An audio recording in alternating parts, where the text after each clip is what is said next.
You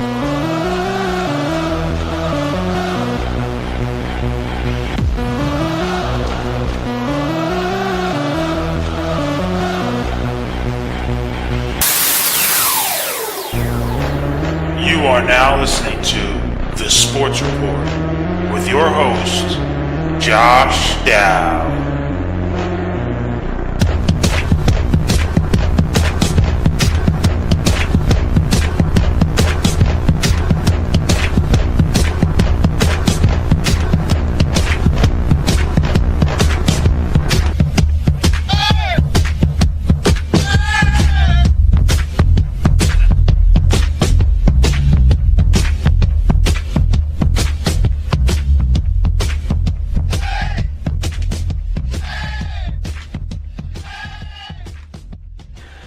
What's up, everybody? This is the Sports Report. I am your host, Josh Dow. I'm glad you took a little bit of time to listen to the show today. I know you guys have probably filled out 100 different brackets. I've done the same thing as March Madness is getting underway.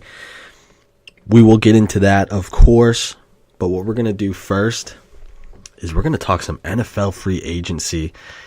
It is just on fire. This is the Sports Report News and Headlines. Free agency market is on fire. Last week, I know we talked about Kirk Cousins a lot. And basically, what the report was last week was the Vikings offered Kirk Cousins 3 years, X amount of dollars. I can't remember I think the report was actually a little off, but it was somewhere in the range of 90 to 92 million. I could be wrong what the report was, but it was fully guaranteed. That was the important thing. Fully guaranteed money. And I had a feeling, for whatever reason, when I started recording today, that the deal would be done. And I'm not 100% sure, but from what I have heard, the deal is done. It got done early this morning. 3 years, $28 million, which comes out to $84 million guaranteed, fully guaranteed. I mean, there was nobody that was going to top that. There were other teams that were reports it was going to be fully guaranteed money. But like I said, when you have the roster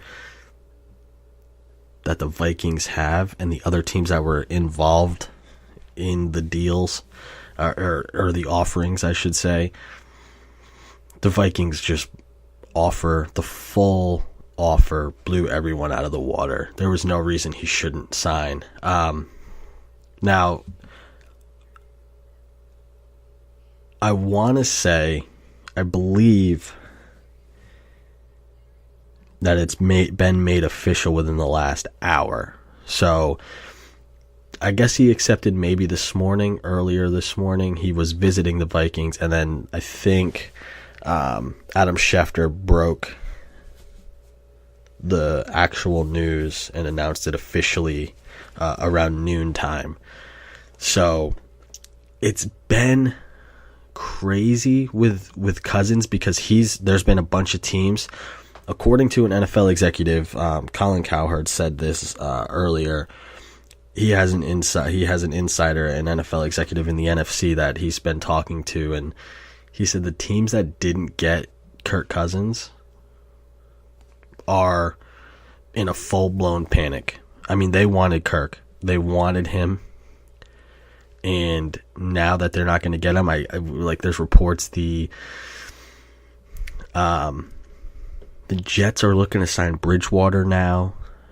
You have teams, the Bills. I don't think the Bills were really in the mix, but they're starting to panic a little bit. They're trying to move up in the draft. I don't know if they have officially yet, but it looks like they might be trying to do something with the Colts, which could move them into the top, 3, right? The Colts are 3rd this year. So the Vikings just made a deal that he couldn't turn down. The Browns are making some moves. They got a quarterback. They got Tyrod Taylor. They also, which I think was a bigger move than some people are really mentioning, Jarvis Landry. Now, Jarvis Landry is a great talent. Great talent.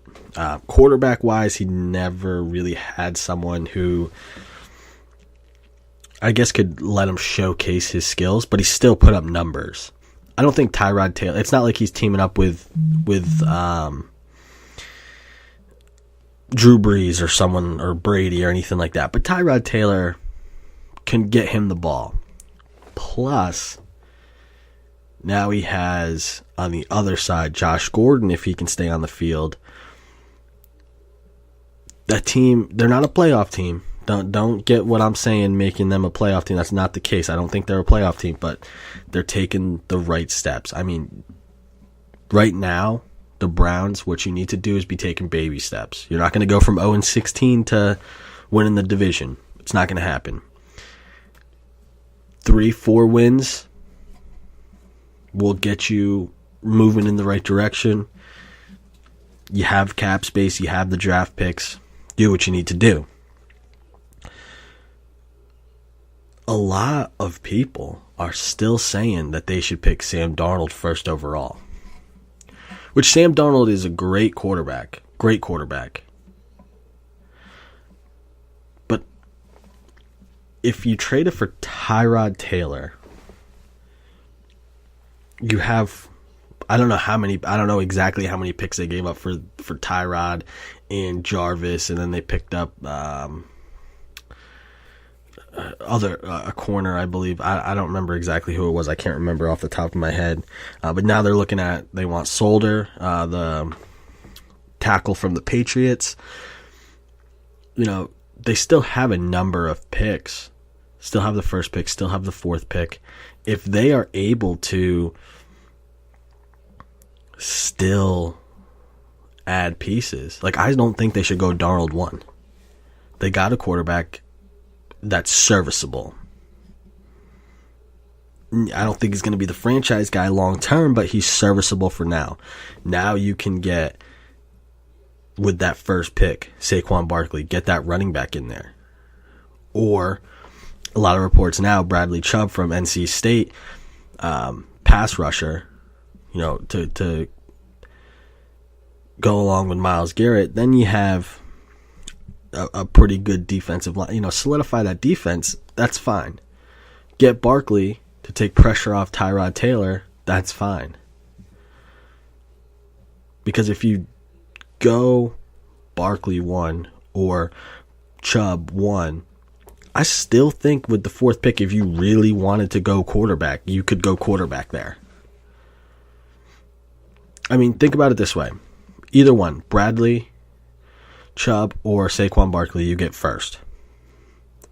Then the Giants are going to pick. If you don't take Barkley, they're taking Barkley. If you do take Saquon Barkley, they're probably going to go, I don't know, O-line. Maybe they take Bradley Chubb. I doubt they take Chubb, but they probably go O-line there. Then the third pick, the Colts, they have Luck. They're probably not going with quarterback unless there's something seriously wrong with Andrew Luck, but he's supposed to be back. There's rumors that the Bills are looking to move up into that spot. If they do, yeah, they'll take a quarterback, but I think they're going to go with Josh Allen. And a lot of mock drafts seem to think that as well. So, or even if they do get Darnold, you still have Rosen, Allen, Mayfield. You know, you still have 3 or 4 other guys that you could get at 4. You probably could steal someone in the second round. You know, a Mason Rudolph or something like that. If you wanted to develop a guy, because you got Tyrod to play next year. Sam Darnold is probably the most polished. I don't know if his pro day has happened yet. didn't compete too much at the combine, so you just kind of going off of his body of work in college, which was pretty impressive. But I wouldn't put all my eggs in Sam Darnold when you can definitely get Saquon Barkley, who's going to be a good running back for you for a long time, or add to that defense. But if you want to go quarterback, this is how I would approach it. Take Saquon Barkley 1 or Bradley Chubb. If Sam Darnold is your guy, if he's the quarterback that you want, if he's there at 4, you take him.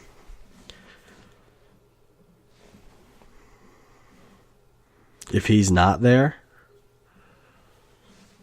well, then here's what's going to happen. Barkley, you take Barkley 1. Giants take probably O-line. Bills would have to take Darnold if they're at 3. Then you get Bradley Chubb.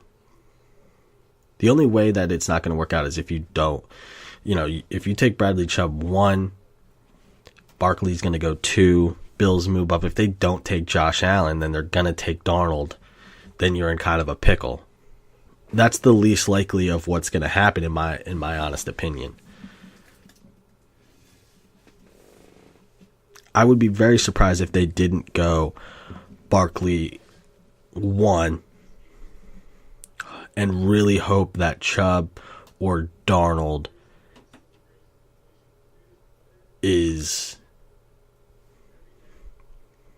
there at 4. Or trade with the Colts, move up to 3 from 4. The Colts could then move back from the Bills. The Bills get, there's a lot that could happen. If they really don't want the Bills to move into the Colts spot, they could move up to the 3rd spot for very little and get Darnold. Because the Giants aren't taking Darnold. I'd be very surprised if they took Darnold.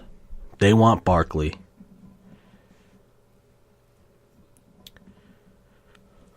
Case Keenum is expected to sign with the Broncos. Drew Brees is back. 2-year deal, I believe, with the Saints. Not super surprised. I knew as soon as the Broncos were kind of out of the running for Cousins, Keenum was their guy. Kubiak really likes him. He showed enough last season for the Broncos to take that leap of faith. And really for Keenum, it's his best option. What were some of his other options? Arizona, maybe. The Jets. So really Keenum and the Broncos might not be the most talked about deal because of obviously the fully guaranteed that Cousins got.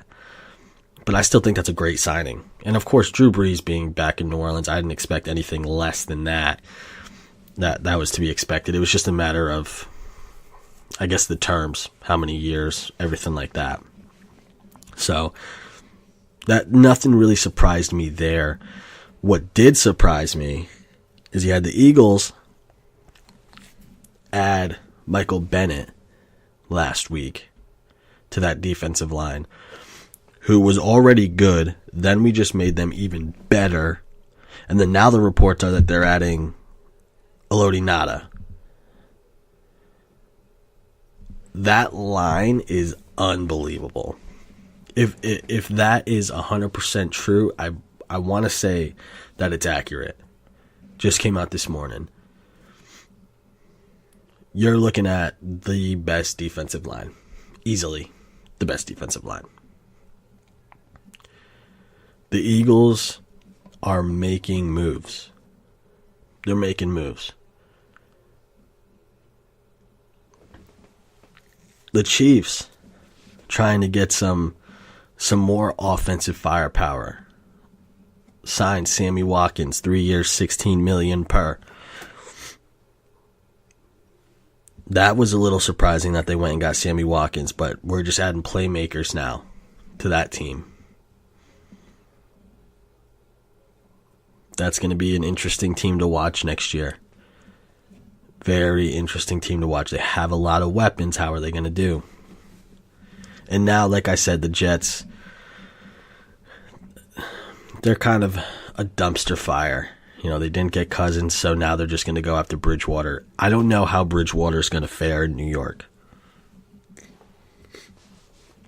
He's a Louisville kid. Then he just went and played in a dome for a few years. Obviously, the injury that happened. How's he going to do playing in January? I mean, I guess he played in Green Bay and stuff like that, but it's a little bit different playing for the Jets. I wouldn't expect him to turn that team around to a 10-11 win team, anything like that. So Bridgewater's one of those guys. He's a good kid. He's a good player, competitor. He's one of those guys that's going to go out there and he'll go play for the Jets, and he'll make an impression. But the Jets just aren't good enough to be a team that's, you know, they're not a quarterback away, is basically what I'm saying. So I mean, like I said, free agency is just nuts. It's just nuts. I'm interested to see if the Jets do get Bridgewater. Of course, the draft is coming up in a month and a half, whatever it is. So there's still a lot to be sorted out.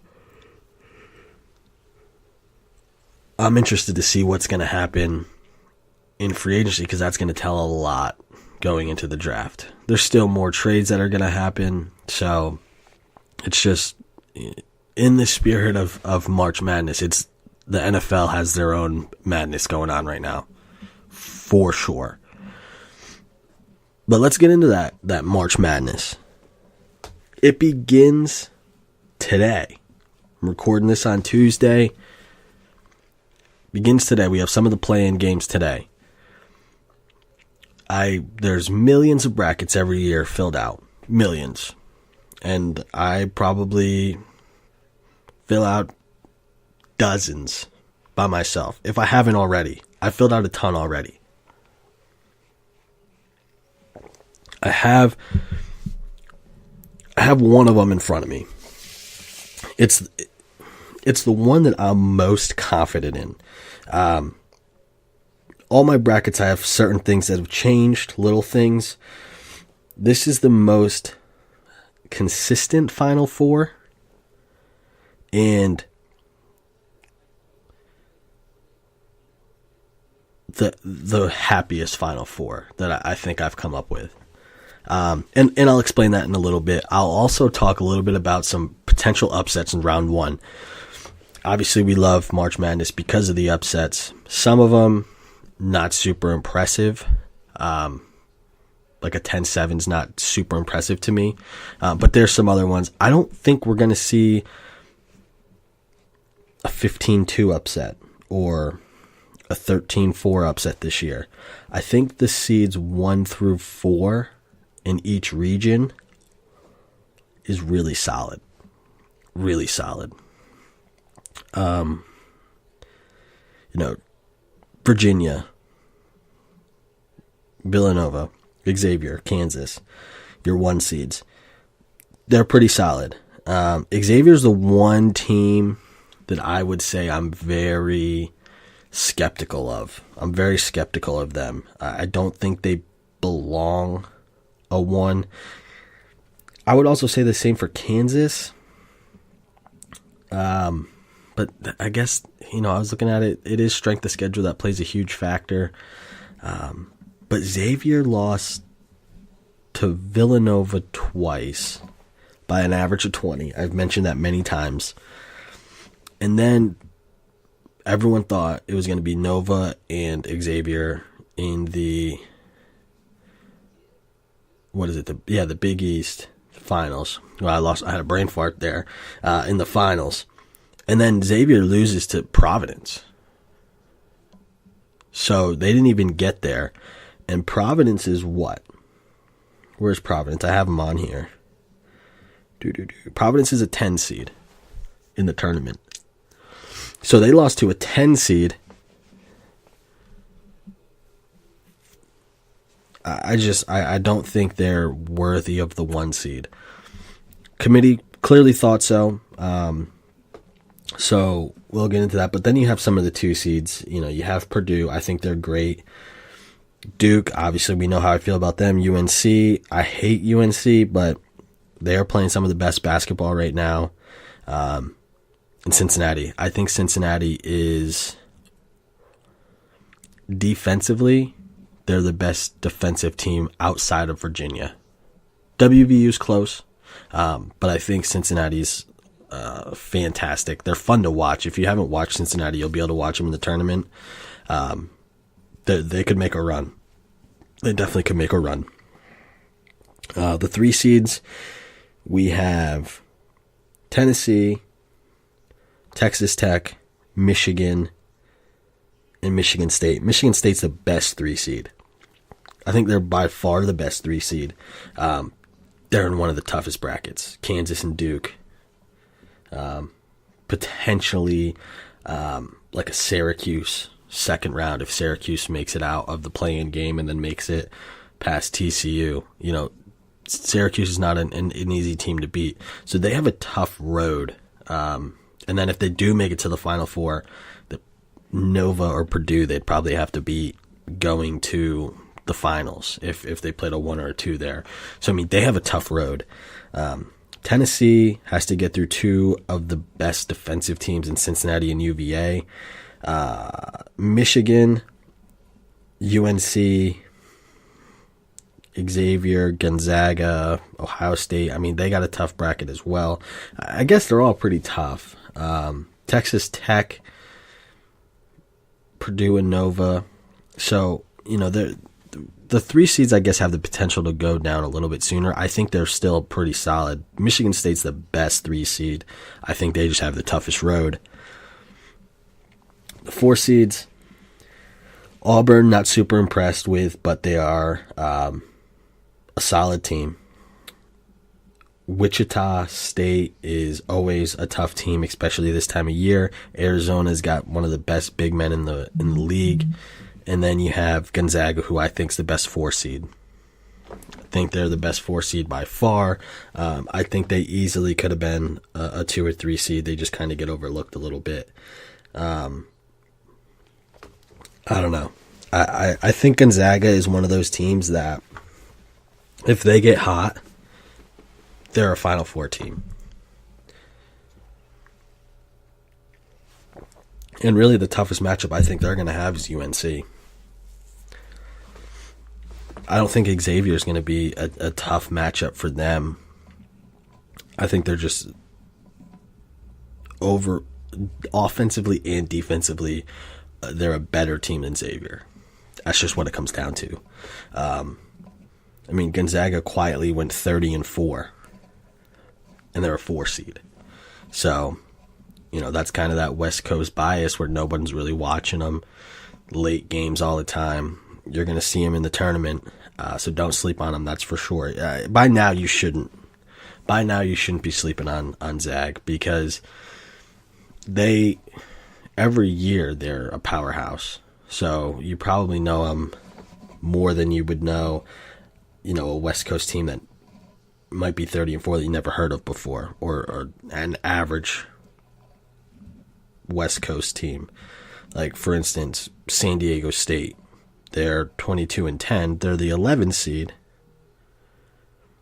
but they're a pretty good 11 seed. They just have the unfortunate event of having to play Michigan in that first round. So let's look at some of the upsets that we have for round 1. I really put down, 5 total. And of course, there could be a ton more. We've still never seen a 16 over a 1, so I don't anticipate that happening. And like I said, the 1 through 4s are solid. Let's look first at the South region. So this is Virginia's region.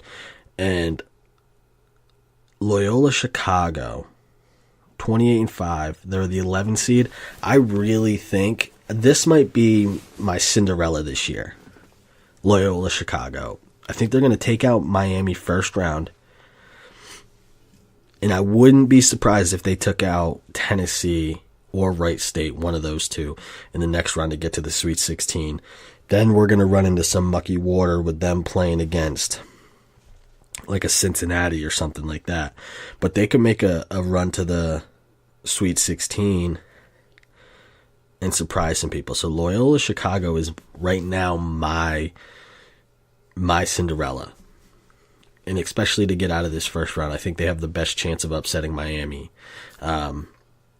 Another game is number 10 Texas over number 7 Nevada. The reason is I think Texas is a good team. They just haven't really put it together. And I think Mamba is just, or Bamba, Mohamed Bamba is one of those guys. He's not Bagley or Ayton good, but I think he's up there, and he's tough to guard because he's so long, and he's not the strongest, but he's got a pretty quick step. So I think he's going to give Nevada trouble. South Dakota State's a 12 seed. They could knock off Ohio State. I did watch South Dakota State play, and I'm super impressed with how sound they are. They just play. They're not like your typical mid-major or anything like that. They play the game really well. Ohio State, I see some people, Dockich, who has them winning the whole thing and everything like that. I was not impressed with Ohio State this year. Yeah, they had good games, but to say they're going to win the whole thing is a huge stretch. I could see them losing in the first round. I think it's probably the most unlikely of the upsets that I have. But South Dakota State could surprise some people, especially if they're on shooting. They're going to be a team that's going to be a tough out for Ohio State right off the bat. And then Ohio State could easily be looking forward, because if they win, there's a good chance they're going to have to play Gonzaga in that second round. You can never overlook a team in the bracket, especially in this tournament. It's possible they do it. And of course, it is that 12-5 matchup that always seems to happen. The 12 seed just for whatever reason always has something over that 5 seed, and this could be the most likely 12-5 upset we see. Another 10-7 matchup, Providence over Texas A&M. And the reason I'm picking this game, Providence, now Xavier's a 1 seed. I agree they shouldn't be a 1 seed, but Providence for a 10 seed is really good. Really good. They shoot the ball well. They play good defense. Turnovers are something that's a concern for them. But here's what is super encouraging to me. They have a coach that believes. They have a coach that anyone would want to play for. He's behind them 100%. He's their hype man. He is someone that's going to have them fired up for 40, if it takes longer, 40-plus minutes in this game, which I think is going to be enough to put them over Texas A&M. This is a pretty even matchup, in my opinion. The coaching, the ability to play good defense for Providence is what's going to keep them over the top and in the lead, and ultimately win the game over Texas A&M.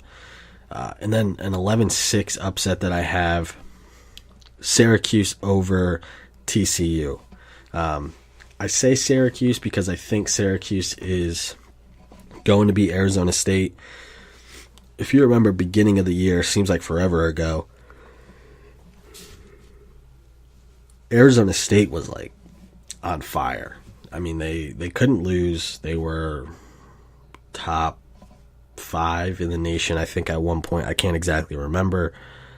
But I think Syracuse's zone, they have Battle.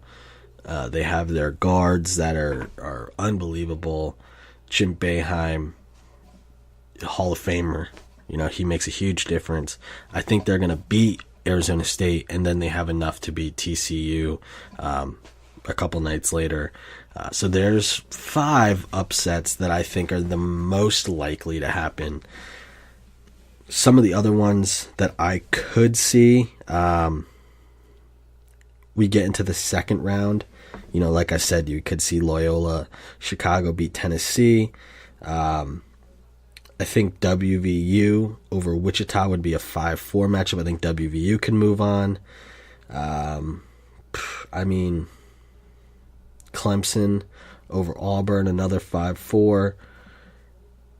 Oklahoma over Rhode Island in the first round, just because I think Oklahoma, and I put this on Twitter, if Oklahoma's going to win, Trae Young is not going to put up 30 shots. I think he's getting to the point where he understands that. He's got to pass more.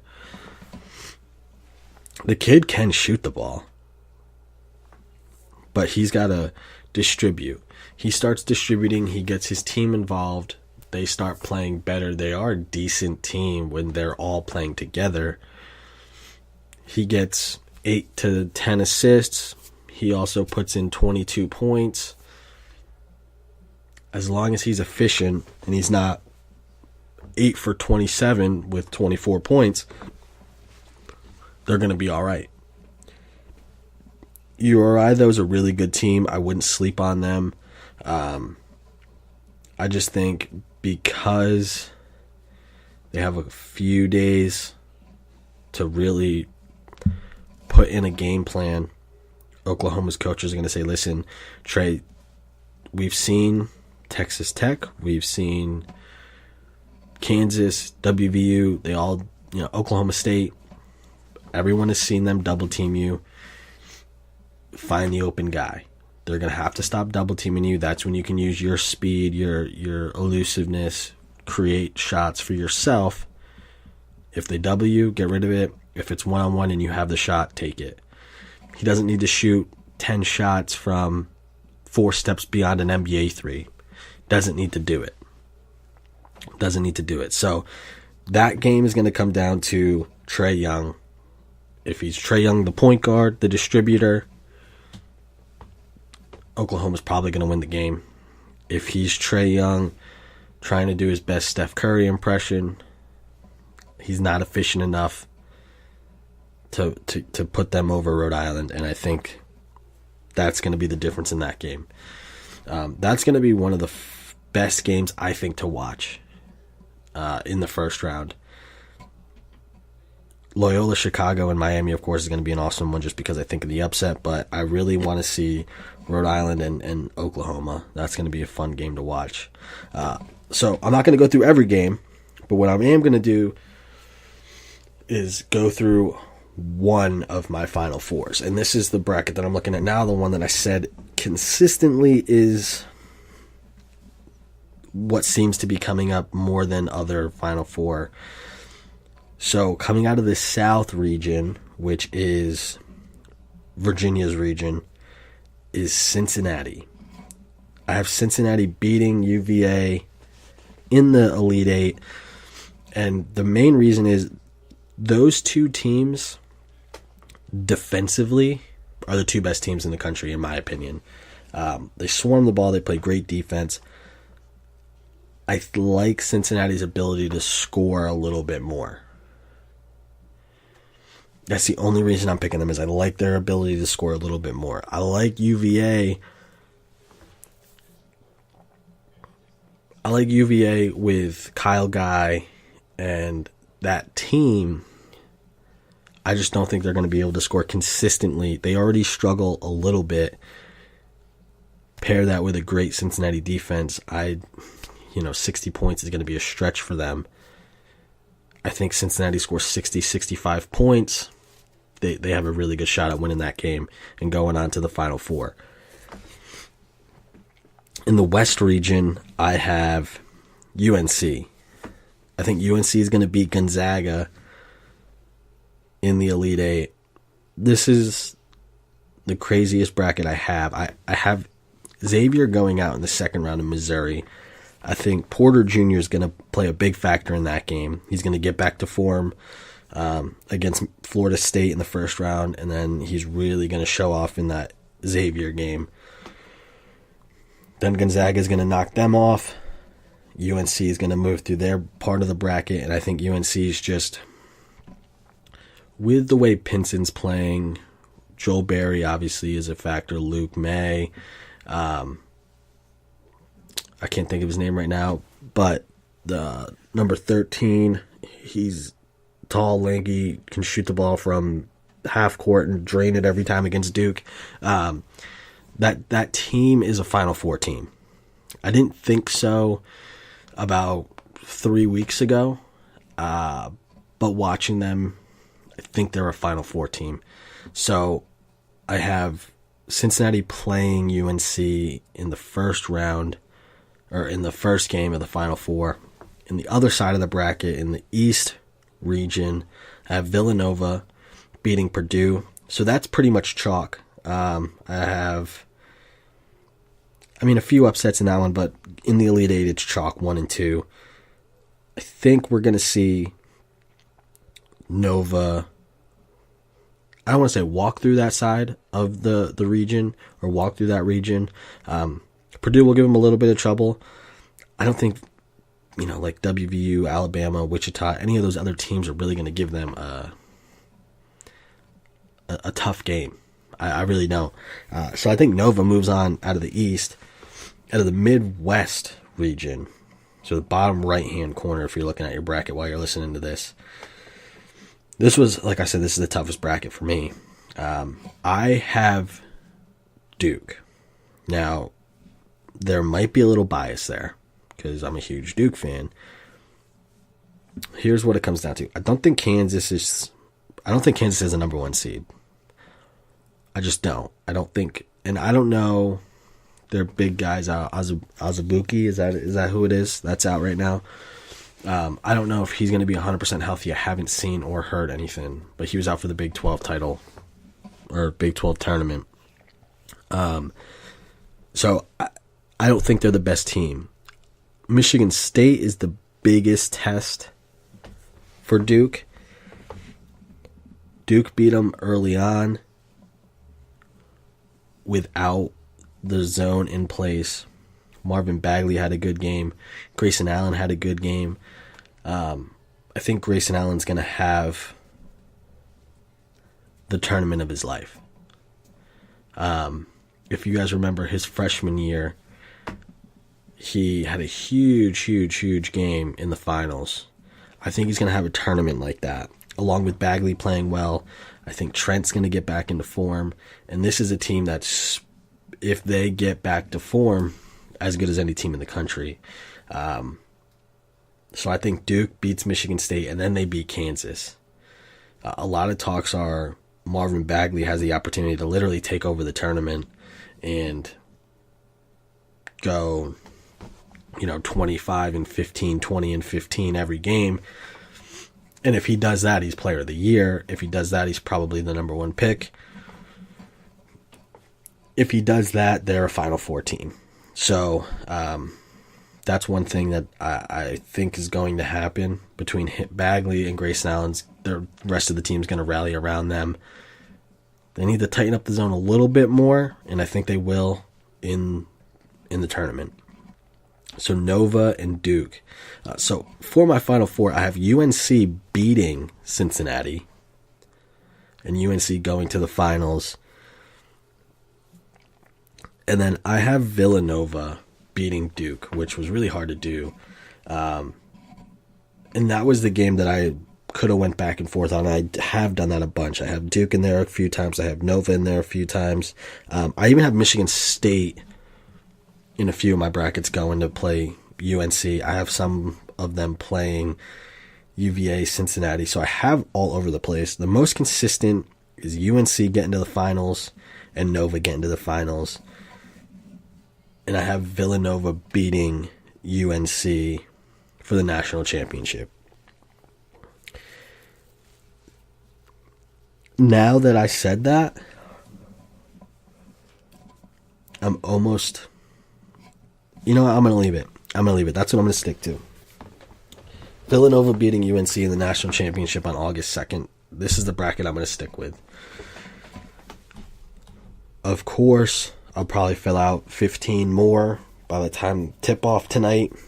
So if I have any other ones that I'm very confident in, I will put those on Twitter. So if you don't follow me, please, I would follow me because that's where I'm going to post them. And then I'd put any other news. For instance, if there's a game going on if there's a game at halftime and I see a betting opportunity, maybe Syracuse is beating Arizona State by 1, but Syracuse was 15 for 16 from 3. There's a good chance I'm putting money on Arizona State to win the game outright. So little things like that, I'll put on there. So I'll be watching every game closely. There'll be some betting opportunities there, and of course, any news or anything, my 2 cents I love to put on there. So definitely check that out. Let's get into the against the spread section, and this week is all outfield. All outfield. So like I said, I've been giving you guys, 5? Every week, 5 from a position. Outfield, there's a few more. So what did I give you? I give you, 9 this week? Or 8? I can't even count. 8. I gave you guys 8. That way, if you have an opportunity to get at least one of these guys, I think you guys will be in a good spot for your outfield. So let's start with this section. We'll start at the bottom. I always want to start at the top because that's how I put them on the spreadsheet, because I put them into my formula for stats and everything. Let's start at the bottom. In the bottom, I have Andrew Benintendi as my number 8. And there's a bias there because he's a Red Sox, but there's also, when I did my statistical analysis, as I'll call it, because I put it into a formula and everything like that, his stats came out pretty similar to last year. But here's the thing. He's going to be probably getting more at-bats if he consistently stays in the 2-hole. Maybe even go to leadoff every now and then if Betts is out. But he's going to consistently be in the 2-hole. And he's put on a good amount of weight. I mean, he got bigger. So I think he's going to see a little bit of a bump in those stats. And last year, he probably would have been Rookie of the Year if it wasn't for Aaron Judge. If it wasn't for Aaron Judge, he probably would have been Rookie of the Year. So what I'm seeing from him this year, he's not going to be a 300 hitter yet. I think he has the potential to get up there in years 3, 4, and 5, probably. I think he's going to be right around the 280 mark. He'll boost up over the 20 home runs. I would love to see him at 25 plus, but I think 23, 24 is a sweet spot. If he's at 90 RBIs or higher, I think he's going to be happy with that number. 89 to 94 RBIs is a good year for him at a 2-hitter. And then also same thing for runs. 89, 91, 92-ish is a good number for him for runs, especially in that 2 spot. I think he's going to be one of those guys, if you get him late, all right, I don't want to say late, but if you get him and pair him with one of the top 3-4 guys, you're going to have a really solid outfield for your fantasy team. Or if you can pick him up, probably won't be super expensive in daily fantasy. He's one of those guys that could go 4-for-4, a double, 2 home runs, something like that. Anytime he can put up a lot of production for you in a lineup. Number 7 is George Springer. Now, he came bursting on the scene. If you're not a huge baseball fan, you probably don't know a lot about George Springer because he's always overlooked by Correa and Altuve. But in the World Series last year, in the playoffs last year, kid went bananas. And I know him from being he's from Connecticut. He played at Avon. I believe that's where he played it. But either way, he played high school ball in Connecticut. So I followed him a little bit closer than others probably would. But I think he's going to have another solid year. He's going to be high 270s hitter. Could touch 30 home runs. Could have a really good year and touch 30 home runs. I think 27, 28 is probably more accurate. 85, 86 RBIs. And then just based on where he hits in the lineup and who hits around him and behind him, he probably could touch 100 runs without even thinking about it, honestly. High 90s to 101, 102 is probably the range I would go with. Aaron Judge is number 6. Realistically, Aaron Judge is a freak of nature. Obviously, he came bursting on the scene, had a great season, struck out a lot, had a tough go after the All-Star break. I believe he said that he's not going to participate in the home run derby anymore. A lot of people have said that messes with their swing. So I just don't think he's going to participate in that anymore. Even if it didn't, kind of that superstitious thing. He's 265, 270, 275 hitter. He still strikes out a lot. He needs to make an adjustment there. But the ballpark he plays in, he's going to hit 40-plus home runs, 100-plus RBIs, in the 90s for runs. So, and he's not even going to put up the best numbers on the Yankees, which is scary because he's part of the Smash Brothers, and that's the next guy up on the list is Giancarlo. These two could have the opportunity to put up record numbers by teammates. I don't know what they are. I don't know what the record is for like home runs or RBIs by teammates or anything like that. But I'm gonna guess August, September, if these two are having the seasons that I think they potentially could have. ESPN and Fox Sports and MLB Network and all those will let us know what those records are because they're probably going to be close.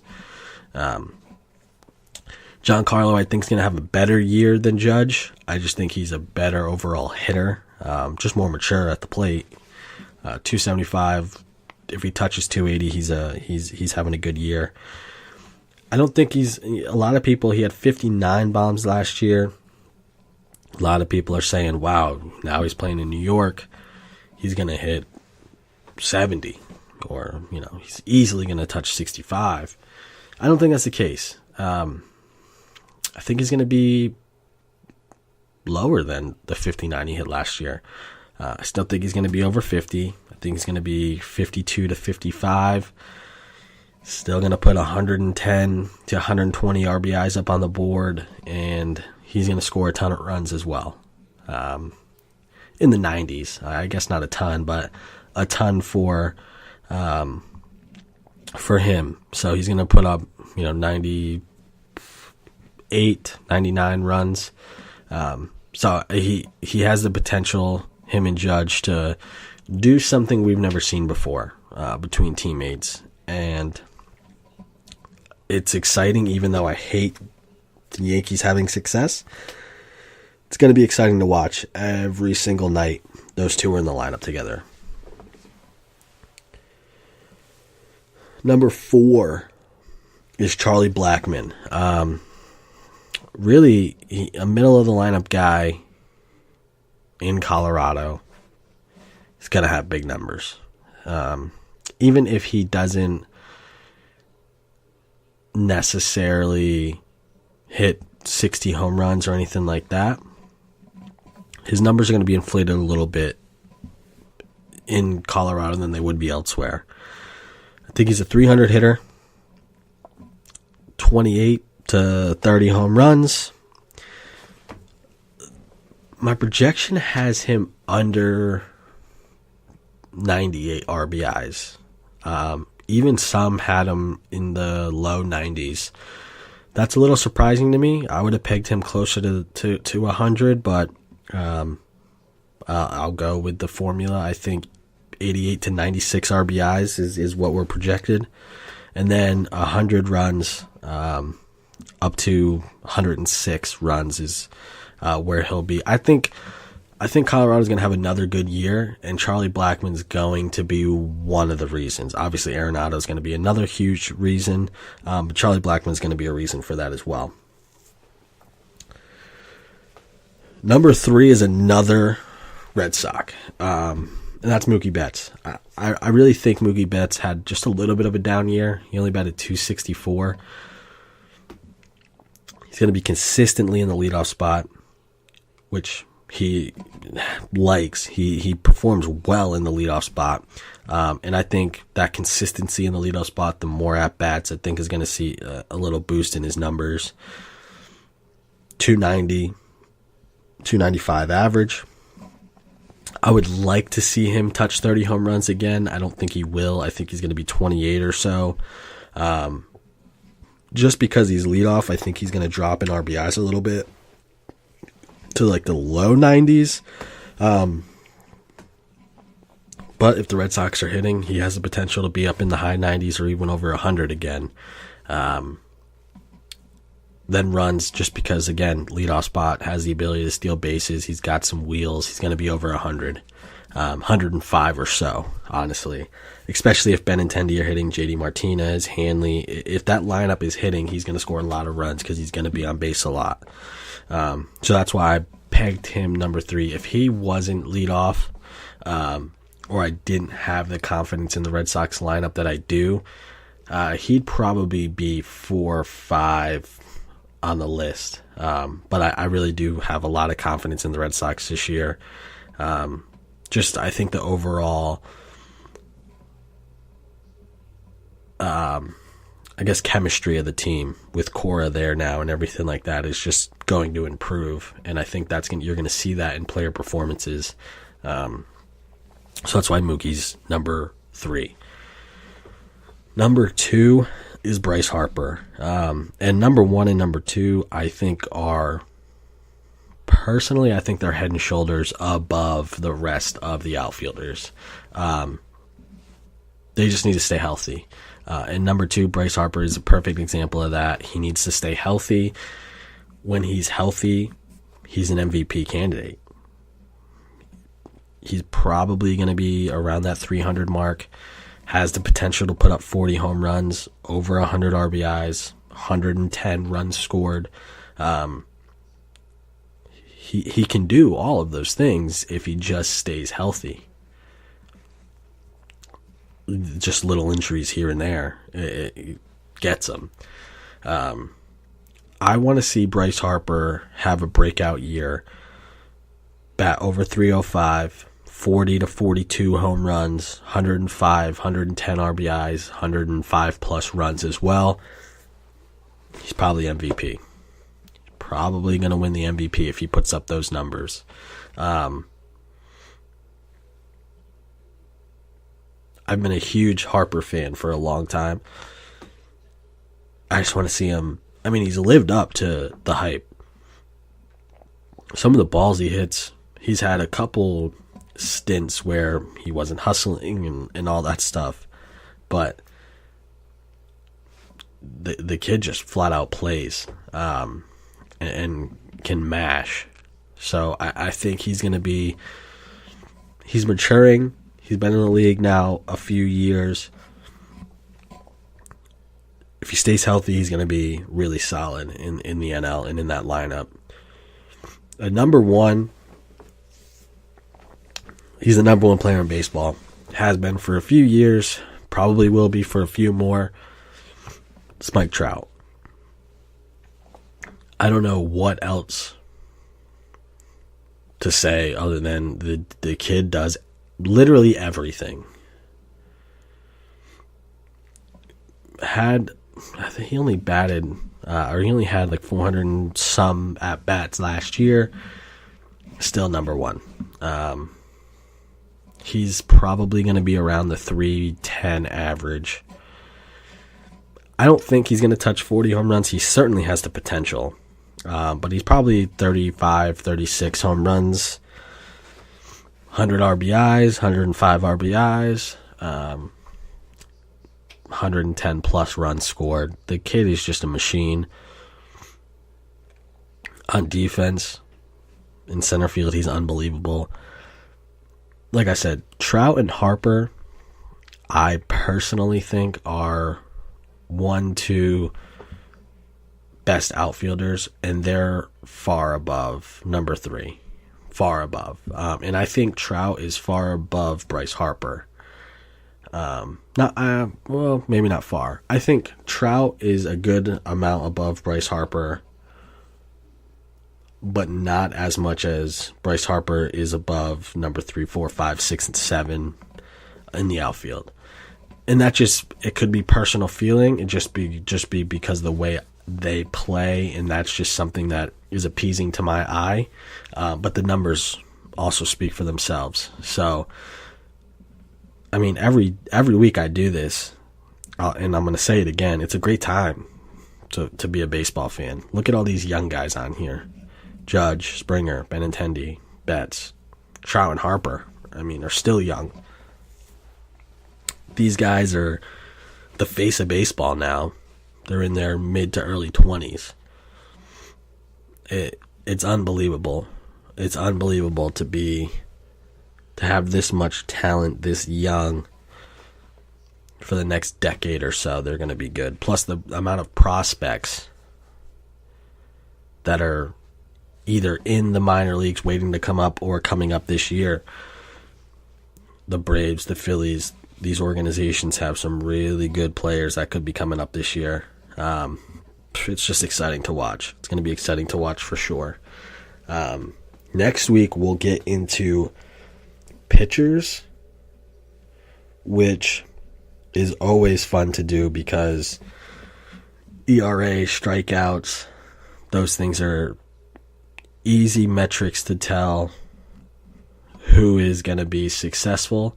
I'll do projected wins. I don't know if I'm going to do losses yet, but I'm definitely going to do projected wins. And we'll see who's going to top that list next week. What to watch this week? Super easy. Super easy. You watch March Madness. You watch the tournament. I mean, it's on starting today. There's a couple games tomorrow. Then Thursday, Friday, Saturday, Sunday, it's basketball all day. So, buckle up and get ready for a lot of crazy finishes, crazy games, upsets, everything like that. Regardless if you like Tiger Woods or not, he is back. He finished second last weekend. Had the opportunity to force a playoff hole, just couldn't do it on 18. But I firmly believe that Tiger Woods is back. This week he's the favorite to win the tournament. So if for whatever reason you're not watching that and you tune into some golf, watch for Tiger. I don't know if he's going to win it, even though he's the favorite, but I think a top 5 finish is likely again for him because he's playing really, really well. It's such a good time. Spring training's winding down. We're getting ready for the regular season in a couple weeks. NFL has madness going on in free agency. We have March Madness going on. starting today. Let the madness continue in the NFL with these trades and everything like that. And let March Madness begin. Guys, enjoy the tournament. Let me know on Twitter who you guys have winning. If you post a picture of your bracket, everything like that, I would love to see what you guys have. Enjoy the rest of your week, guys. Until next time, take care.